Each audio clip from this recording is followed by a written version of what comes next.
Hey guys, what's up? Sean. Hey, so this video is about what Glock is good for you, right? So I know which one's good for me. Which one's good for you? Because there is a Glock out there for everyone.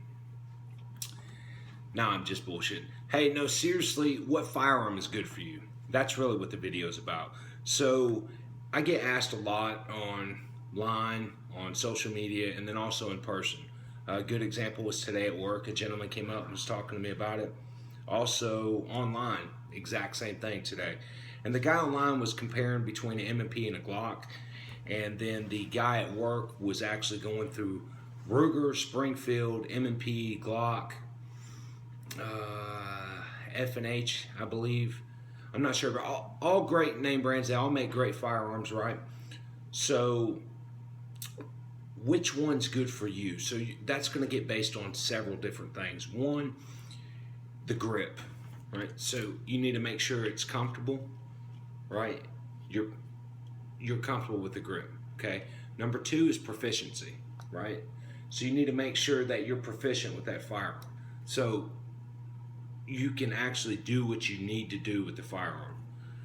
Number three is going to be recoil management. So if you get like a little small subcompact and you're doing 45, of course it's going to be a lot more recoil. Or if you get a compact, right? If you're looking for an EDC, which both of these guys were, then you don't have to go to a subcompact. You can do a compact, and it's small enough to conceal, but it's big enough to fight with, and you're going to have more capacity, right? So we're looking at 15+1 here for this compact, and this is a Glock, of course. But all of them are a little bit different.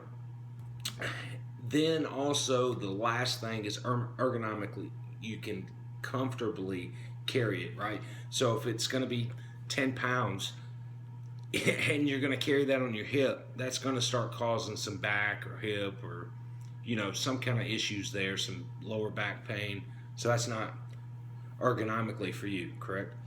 So those things, you have to all ask yourself those questions. How are you going to figure those out? Go to a range. If you're looking at 9mm, figure out the caliber you're looking for.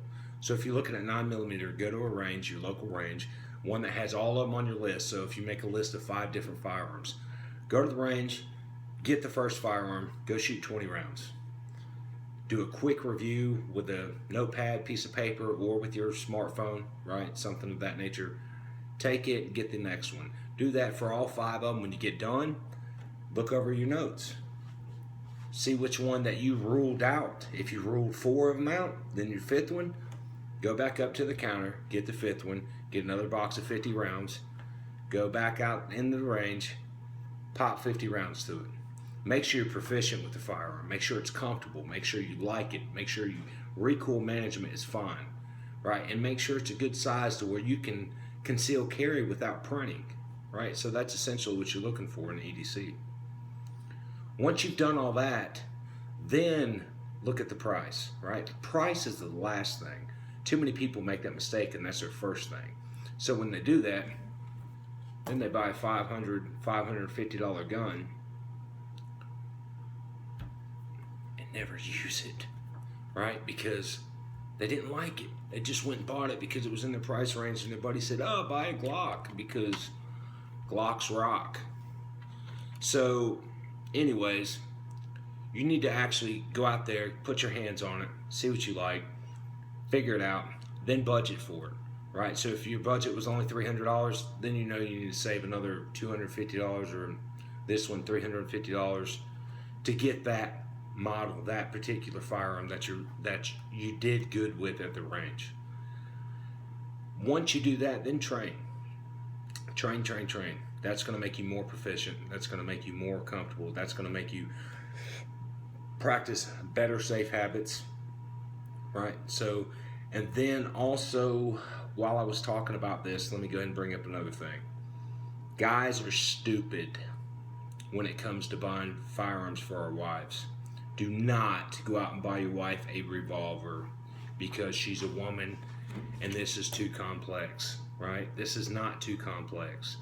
You know how smart your woman is? Right, so here. That That's not too complex. Put the thing in the thing, drop this thing, and then that's it. That's not that complex. She can figure it out. She just needs practice or to train, right? So, guys, do not be stupid. Do not do the same thing I've seen guys do over and over, and I continuously still hear them say they're going to do, which baffles me of how we're still that stupid, because we buy a $300 or $400 or $500 revolver and it sits in a closet and never gets used. Why? Because your wife hated it, because you bought her a .357 stub nose. Right, the first time she shot it, it way too much recoil and she hated it. Hurt her hands. Plus, it had like a 12-pound trigger pull. This comes factory with like a 5.5, which most of them are standard around that somewhere. And then $25 spring kit. Okay, so now I'm down to 2.5 pounds.